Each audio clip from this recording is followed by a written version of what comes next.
نحمده ونصلي على رسوله الكريم اما بعد فاعوذ بالله من الشيطان الرجيم بسم الله الرحمن الرحيم ان في اختلاف الليل والنهار لآيات لأولي الألباب الذين يذكرون الله قياما وقعودا وعلى جنوبهم ويتفكرون في خلق السماوات والأرض ربنا ما خلقت هذا باطلا سبحانك فقنا عذاب النار۔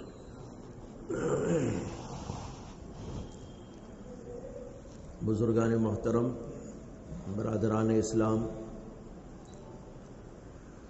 ابھی ہم لوگوں نے ذکر کیا اور ذکر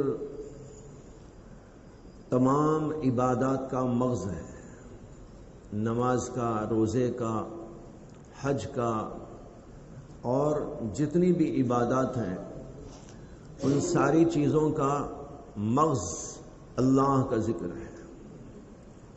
اسی لیے اللہ نے قرآن کریم کے اندر فرمایا اقیم الصلاۃ لذکری، نماز کو قائم کرو میرے ذکر کے واسطے۔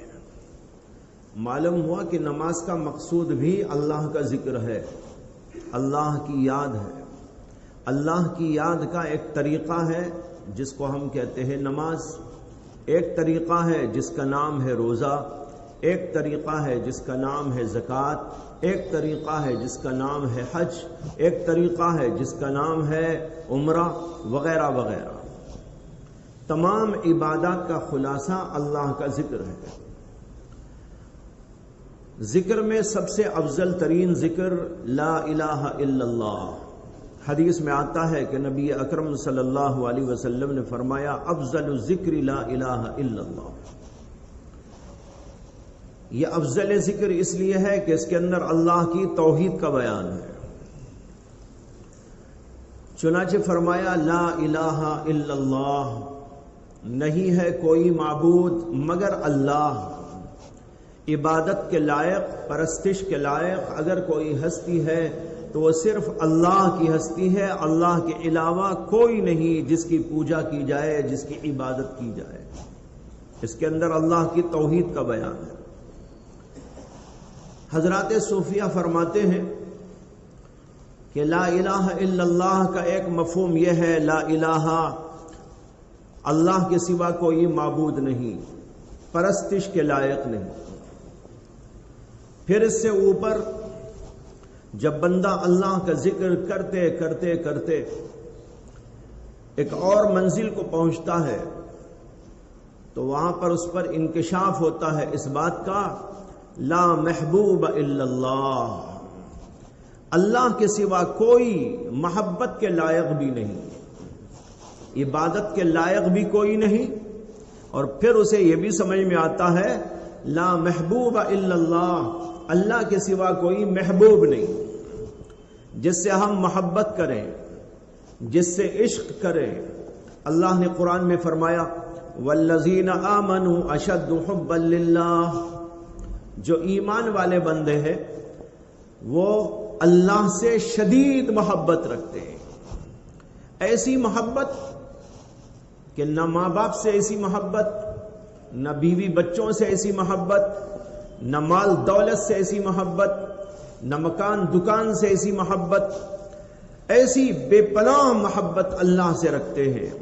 یہ ہے ایمان والوں کی صفت۔ یہ ایمان والی صفت ذکر کرتے کرتے انسان کے اندر پیدا ہوتی ہے اور وہ لا الہ الا اللہ کہتے کہتے یہ سمجھ میں آتا ہے اسے لا محبوب الا اللہ، اللہ کے سوا کوئی میرا محبوب نہیں۔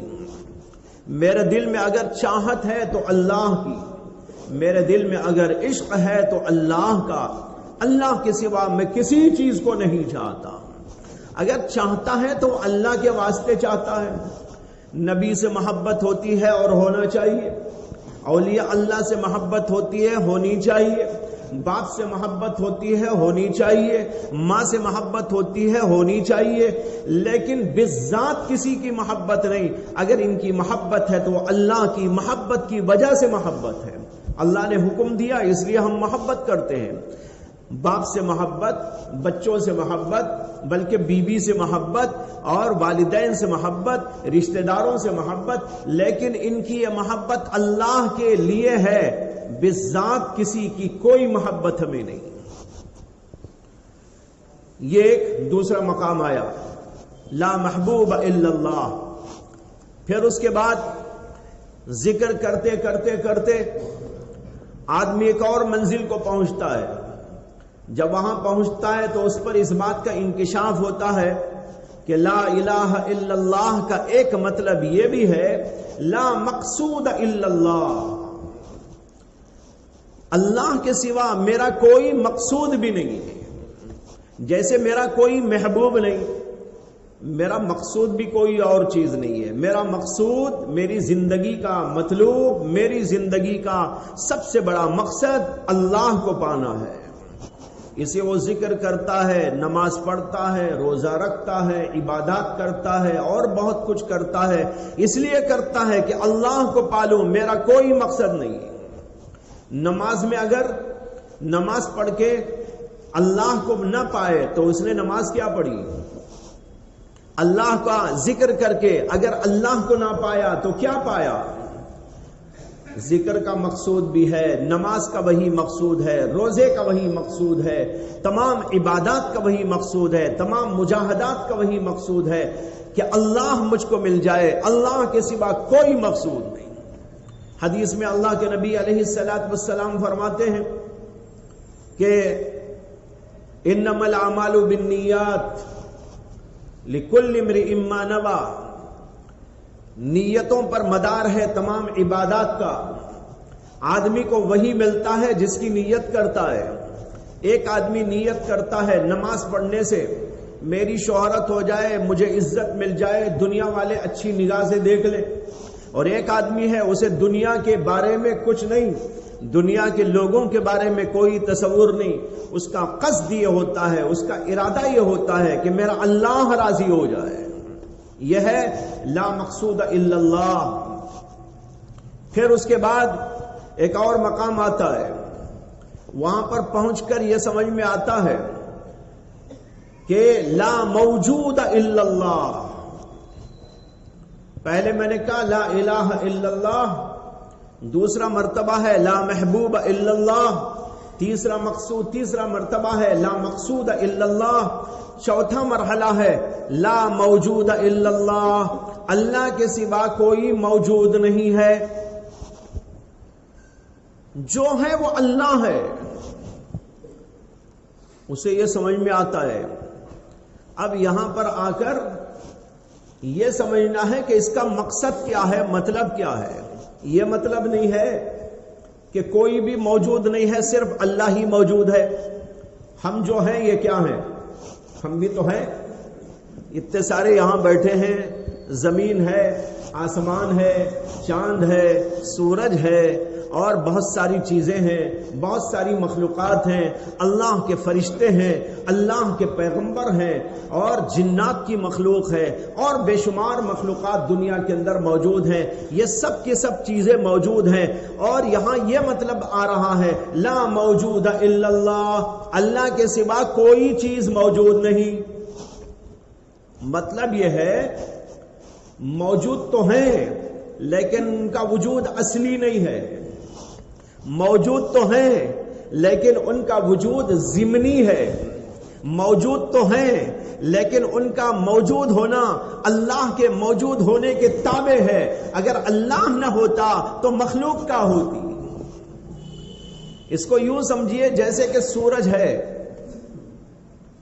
آپ نے چراغ جلا رکھا ہے، چراغ اور اوپر سورج، آپ کہتے ہیں بھائی روشنی ہے تو سورج کی روشنی ہے، چراغ کی روشنی کیا ہے؟ کیا سورج کے سامنے چراغ کی روشنی کام دے گی؟ جب اجالا آ جائے گا، سورج کا اجالا موجود ہے تو اس صورت کے اندر چراغ کی روشنی بیکار ہو جاتی ہے۔ اسی طرح موجود تو سب ہیں لیکن اللہ کے وجود کے سامنے ان کا کوئی وجود نہیں۔ یہ ایسے ہیں جیسے کہ نہ ہو، ہیں اور ہیں، اسی لیے تو اللہ کے احکامات ہیں، نماز پڑھو، روزہ رکھو، ذکر کرو، تسبیح پڑھو، مسجدوں کو آؤ، مسجدوں کو آباد کرو اور ماں باپ کی خدمت کرو، برائی نہ کرو، شراب نہ پیو، جوا نہ کھیلو، سود نہ کھاؤ، رشوت نہ لو۔ یہ سارے احکامات ہم بندوں ہی کے لیے تو آئے ہیں اللہ کے، ہم موجود ہی نہ ہوتے تو اللہ یہ حکم کیوں دیتے؟ ہیں موجود لیکن ہمارا وجود کوئی وجود نہیں۔ جیسے کہ سورج کے سامنے چراغ کا کوئی وجود نہیں ہوا کرتا، اس کی کوئی حیثیت نہیں ہوا کرتی، وہ کسی مقام کی چیز نہیں ہوا کرتی۔ ایک اور مثال لے لیجئے، ایک صاحب تھے، بہت بڑے عالم تھے، آپ کی مسجد میں انہوں نے بے شمار خدمات انجام دی اور آپ ان سے بڑے متاثر تھے، ان کے بیانات سنتے تھے، ان کے تقوی اور زہد اور ان کی ریاضت اور مجاہدات کو دیکھ کر بڑے متاثر ہوتے تھے۔ اسی زمانے میں ان کے ایک شیخ آ گئے، ان کے استاد آ گئے، جنہوں نے ان کو تربیت دی تھی اور ان کو بنایا تھا، عالم بنایا تھا، فاضل بنایا تھا۔ جب وہ آ جائیں گے تو یہ جو آپ کے امام صاحب ہیں وہ کہیں گے میں تو کچھ بھی نہیں ہوں، یا کہیں گے میں بھی ہوں۔ کیا کہیں گے؟ میں تو کچھ بھی نہیں ہوں، میرے شیخ کے سامنے میری کیا حیثیت، میں کیا مقام رکھتا ہوں۔ وہ اپنے آپ کو کل عدم کہیں گے کہ میرا کوئی مقام نہیں ہے، شیخ کے سامنے میری کیا حیثیت۔ اگر آپ ان کے سامنے ان کو کہیں مولانا، وہ کہیں گے نہیں مولانا مت بولو مجھے، میں کیا ہے، حضرت آ گئے ہیں، حضرت کے سامنے میری کوئی حیثیت نہیں۔ بھائیو یہی ہے مطلب لا موجود الا اللہ، اللہ کے سوا کوئی موجود نہیں۔ کیا مطلب؟ موجود ہیں لیکن ان کا وجود کوئی اصلی وجود نہیں، ان کا وجود کوئی وجود کہلانے کے لائق نہیں۔ اللہ کے سامنے ہماری کیا حیثیت، اللہ کے سامنے مخلوق کی کیا حیثیت، اللہ کے سامنے فرشتوں کی کیا حیثیت، اللہ کے سامنے زمین و آسمان کی کیا حیثیت، یہ سب چیزیں اللہ ہی نے بنائی ہے۔ ہم سب کے سب غلام ہیں اور غلام ہونے کے ساتھ ساتھ اللہ تبارک و تعالیٰ کے ہر چیز کے اندر تابع ہیں، اس لیے ہمارا وجود کوئی وجود نہیں۔ یہ ہے مطلب لا موجود الا اللہ۔ یہاں پر بعض لوگ آ کر گمراہ ہو گئے، انہوں نے کہا ہما اوست کے معنی جو کچھ نظر آ رہا ہے وہ سب خدا ہی خدا ہے، زمین بھی خدا ہے، آسمان بھی خدا ہے، میں بھی خدا ہوں، تو بھی خدا ہے، یہ بھی خدا ہے، وہ بھی خدا ہے، نعوذ باللہ۔ یہ تو اتنا بڑا گمراہی کا دروازہ ہے کہ بڑے سے بڑے شرک سے بھی بڑا گناہ ہے۔ شرک میں تو یہ ہے کہ اللہ کو بڑا سمجھ کر کسی اور کو اللہ کے ساتھ شریک کر لیتا ہے، بدترین جرم ہے، اور اس جرم کو اللہ کبھی معاف نہیں فرماتے۔ ان اللہ لا یغفر ان یشرک بہ ویغفر ما دون ذلک لمن یشاء۔ اور جو یہ کہہ دے زمین بھی خدا ہے، آسمان بھی خدا ہے، میں بھی خدا ہوں، تو بھی خدا ہے، اور یہ عقیدہ جمائے تو ظاہر بات ہے یہ تو بدترین قسم کا جرم ہے، بہت ہی گندا عقیدہ ہے۔ اسلام کے اندر اس کی کوئی گنجائش نہیں ہے۔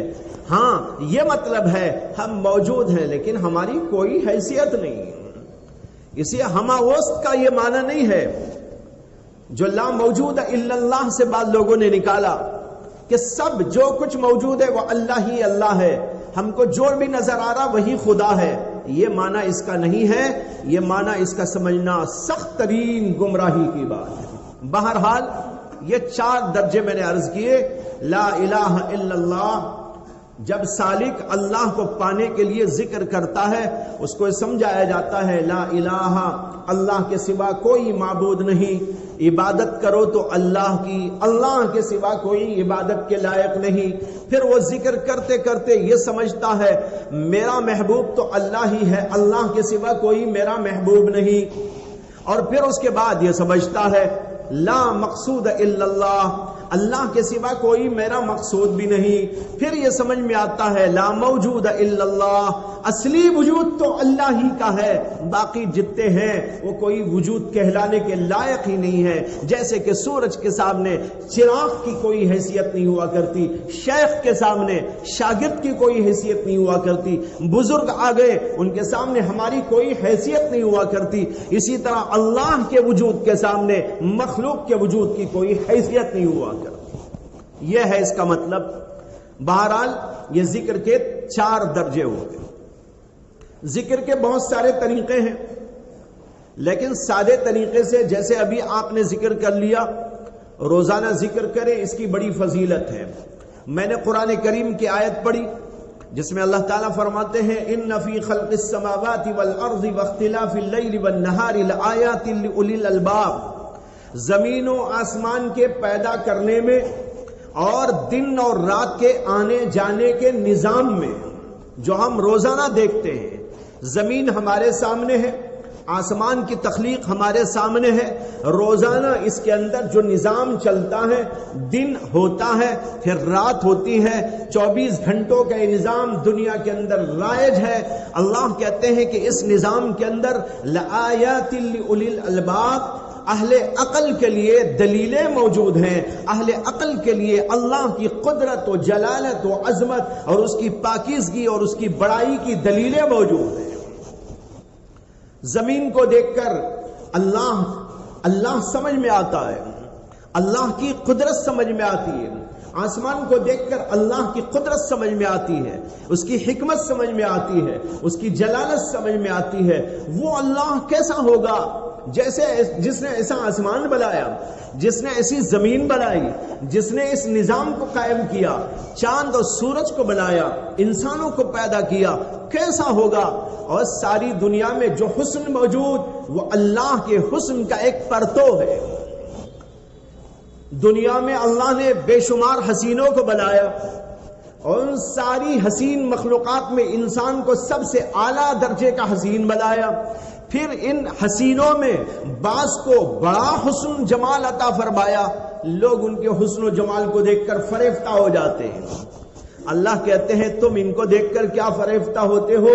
یہ حسن تو میں نے دیا ہے، یہ کمال تو میں نے دیا ہے، یہ جمال تو میں نے دیا ہے، یہ سارا کمال میرا ہے، اس کا کوئی کمال نہیں۔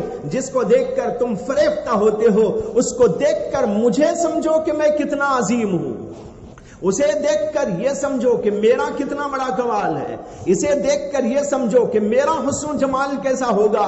جو خدا ساری کائنات کو حسن و جمال بانٹنے والا ہے، جو ساری دنیا کو اپنا کمال بانٹنے والا ہے، اس کے پاس کیسا کمال ہوگا، اس کے پاس کیسا جمال ہوگا، یہ سمجھانا ہے۔ اس لیے اللہ کہتے ہیں زمین و آسمان کی مخلوقات میں غور کرو، اس کے اندر میری قدرت کی نشانیاں، میری جلالت کی نشانیاں، میری عظمت کی نشانیاں، میری بڑائی کی نشانیاں موجود ہیں۔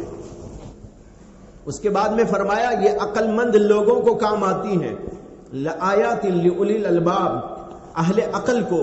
لیکن اہل عقل کون ہوتے ہیں؟ اللہ نے کہا الذین یذکرون اللہ قیاما وقعودا وعلی جنوبہم۔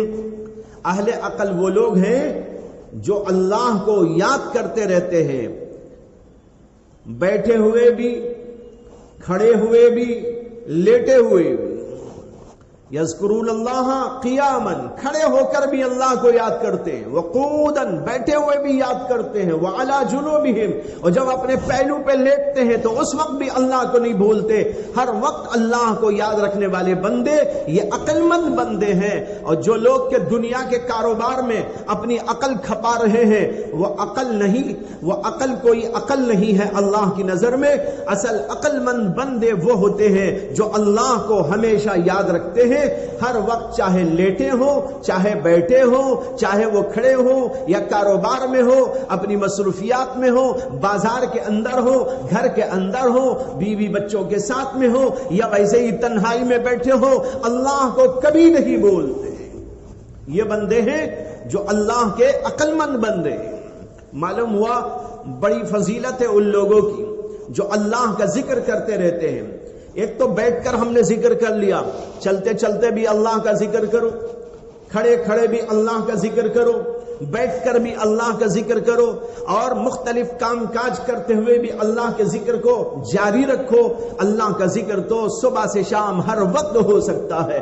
دیکھیے نماز کے تو اوقات مقرر ہیں، اور بعض وقت ایسے آتے ہیں کہ اس کے اندر نماز پڑھنا مکروہ ہو جاتا ہے، حرام ہو جاتا ہے۔ جیسے سورج نکلنے کے وقت نماز پڑھنا حرام ہے، فرض بھی نہیں پڑھ سکتے، نفل بھی نہیں پڑھ سکتے۔ جب سورج بالکل سر پر ہو دوپہری کے وقت میں، زوال کا وقت جس کو کہتے ہیں، اس وقت بھی نماز حرام ہے، جب غروب آفتاب ہو اس وقت بھی منع ہے، لیکن ذکر کبھی منع نہیں۔